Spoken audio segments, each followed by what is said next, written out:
Hello aspirants, and welcome to this Rungta IAS Academy Explainer.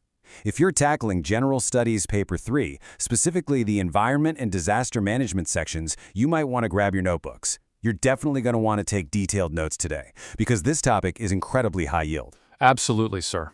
Let's dive right in. We're unpacking a massive administrative and policy shift today. We're moving away from the traditional heat action plans we've relied on for years, and we're examining the absolute necessity of a National Cooling Doctrine. This is a very highly probable topic for both your mains and your interview stage. So, let's start by asking ourselves a rather provocative question. Are our heat action plans just theater? Because over the past decade, our response to extreme heat has settled into this very familiar, almost predictable choreography. Every summer arrives and the National Disaster Management Authority, the NDMA, rolls out its tally of rising preparedness. Right, and it's a very valid critique. Despite all that choreography, our current plans have reached the absolute limits of what they can realistically achieve. We're facing literally unprecedented temperatures now, and just repeating the exact same administrative steps year after year, well, it's simply no longer a serious answer.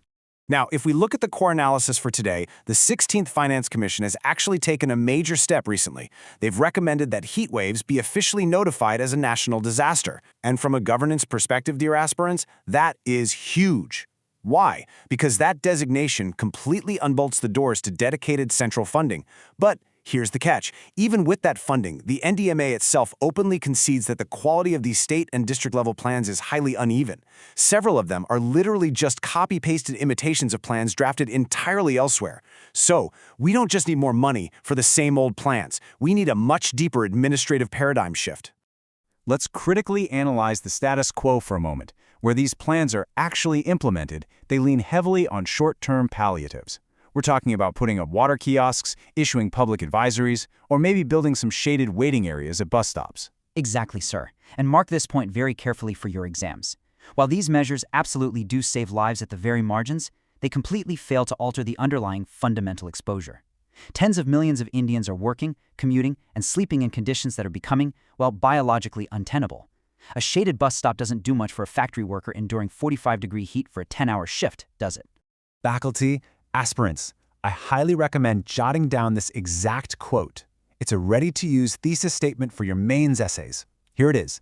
Access to safe indoor temperatures must be a public health entitlement. That right there is the very core of a national cooling doctrine. It's a scalable, truly ambitious framework that completely stops treating cooling as a luxury. Instead, it starts treating sustained access to safe indoor temperatures as a fundamental right, one that absolutely must be guaranteed by the state. But practically speaking, how do we implement this doctrine down at the grassroots level? Because, as we all know, a policy is really only as good as its execution. Exactly. And the doctrine has to begin where the harm is most acute, our indoor workplaces.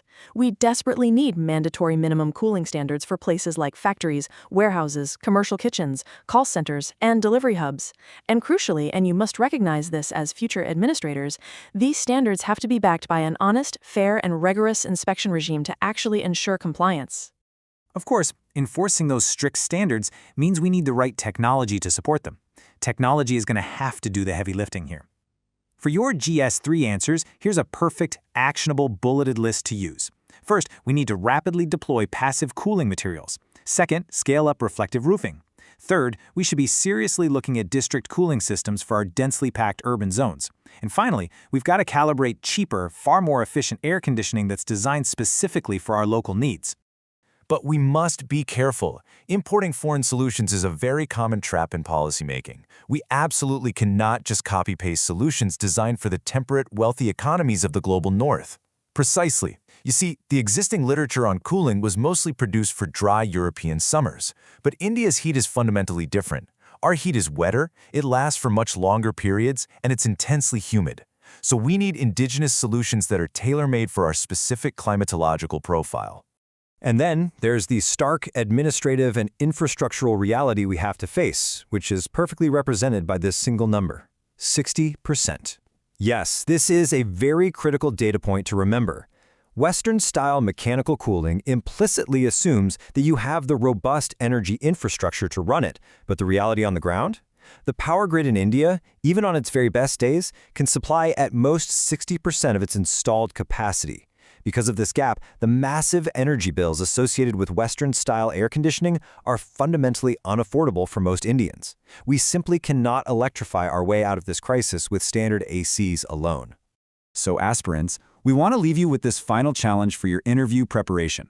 If the board asks you about heat waves, how are you going to shift your answer away from just reactive disaster management and towards proactive public health entitlements? Remember, there's no quick fix on offer here. But to just keep printing more and more heat action plans while our indoor temperatures dangerously climb, that's no longer a serious answer for a future civil servant. It's just theater. Really think deeply about this National Cooling Doctrine and how you would build a more resilient, safe India. Thank you for joining us for this Rungta IAS Academy Explainer. Keep studying smart, stay focused, and all the very best for your preparations.